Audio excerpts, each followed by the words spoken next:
Hey, I guess today I just want to kind of start off with and talk about the great feat that we all witnessed today on ESPN this morning, and that is Hafthor Bjornsson deadlifting the 501, and then a little bit of the controversy that has surrounded this deadlift. I mean, between he and Eddie Hall. For the record, I have an incredible amount of respect for both guys. I think both guys are tremendous athletes in their own right. They have both well accomplished strongmen, and they're both great personalities. I mean, great YouTube personalities, and they both have gone on and done a lot of things even outside of strongman. But it's a shame it's kind of come down to this point. I think both men have good points about their arguments. And I guess, like everybody else that's kind of chimed in on this, I will give my points with this also. I agree with Eddie in the sense, look, we do need to keep records in sanctioned events, and those events need to be competitions. And I am not taking anything away from Thor. That lift was awesome. It's the heaviest deadlift ever done to this date. And it was a great lift. It was relatively smooth. He did struggle there in that last third. You could see the weight drastically slow down, and he had to kind of fight it.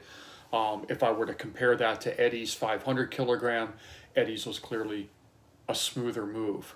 And Eddie definitely had more in the tank on that day. And even a year later, when he deadlifted at the World's Strongest Man and deadlifted 472 and a half, and I guess that was after a couple of days of strongman events between the qualifying events and then the strongman finals, he was still able to do that, and that weight moved pretty quickly. And he said he could have done 500 plus that day if the competition had pushed him to go to that point. Fortunately, it didn't. He was able to save a little bit in reserve for the Atlas Stone lift at the end there.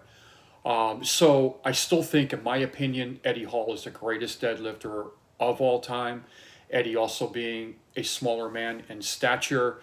Thor is a much larger guy. Thor is a huge, huge man.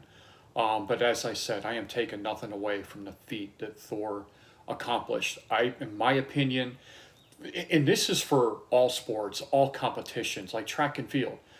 Somebody wants to break Usain Bolt's record, and we're not doing anything right now because of our current situation.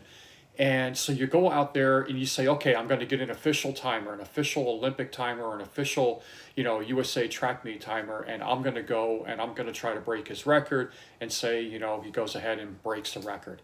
And does that count as a world record? And I would say nobody would agree with that. Nobody would say, no, that's not a world record. I think there's been many world records broken in many practices in many different sports, but they don't count until they go to a meet.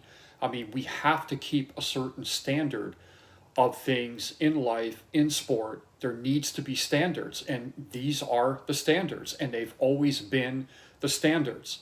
And then there's some people out there that want to say, well, who set these standards? Why is this the standard? That this has never been a standard. Well, yes, it has. It's been the way it's always been done in track and field, powerlifting, all these events.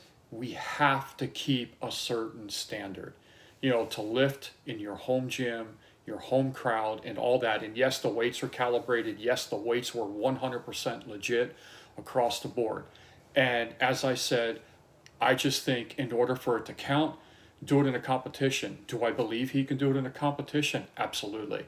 And I think by the time a competition rolls around, I not only think he'll pull 501, I think Thor can probably go for 505 and, put a little separation between his record and Eddie's record instead of just going 1 kilogram, which is approximately 2.2 pounds heavier. I do think he can pull that off.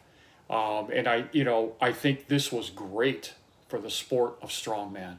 Look at what it did. It brought millions of people together, and it brought millions of people viewing this sport. And a sport that all of these guys want to grow, and this sport, just got all these people viewing. Some young kids, some people who were probably aspiring athletes that are like, hey, I want to do this. I want to be the next guy to, in 10 years, 15 years, break these records and compete in strongman and potentially be the world's strongest man. So I think it did absolute, wonders for the sport of strongman. I really do. It put it on the map. And I also think this rivalry between Eddie and Thor, even though it's kind of bad, it's gotten a little distasteful, to be honest, on both ends. It's drawing a lot of attention, to this sport in kind of a time period where there's no sports going on. And I think it's going to help the future of strongman. I really do. So I just kind of wanted to put, what I feel, just to keep it fair, keep it legit, put my opinions out there. Some will agree, some will disagree. It kind of seems to be a 50-50 split with this. And anyway, I mean, excuse me there. Great lift by Thor. I agree with Eddie. It can't be considered a world record, just because it wasn't done in competition. And even Eddie Hall believes Thor can do it in a competition, and Thor, can get the record. And he said, I'll be the first one to go out there and shake his hand. I mean, because it's a magnificent feat of human strength. And Eddie's like, I want it to be broken. I want to see how far that envelope can get pushed. I set the bar. I'm the one that broke that barrier. Now let's see how far it can get pushed. People are thinking Eddie's salty because his record got broken. I don't believe so. I really don't. I just think in the manner in which it's being broken is what's making him salty. I don't think it's the fact that it got broken. So anyway, there it is, guys. Put it out there for everybody to see. Thanks for listening, and we'll be putting out some fitness content here coming soon on some lifts we can be doing from home to train our body with various implements. I'll show some medicine ball lifts, some heavy medicine ball where it incorporates the full body. Of course, it give you an idea of like what I've got for a home gym. Dumbbells, I've got barbell, got a lot of different stuff that we can do, jumping rope. So show you some different things that maybe we can be doing from home, and different fitness things where you can maintain your strength and even gain strength, and stay healthy and fit during these times. So stay healthy, fans, and then I'll talk to you soon. Bye.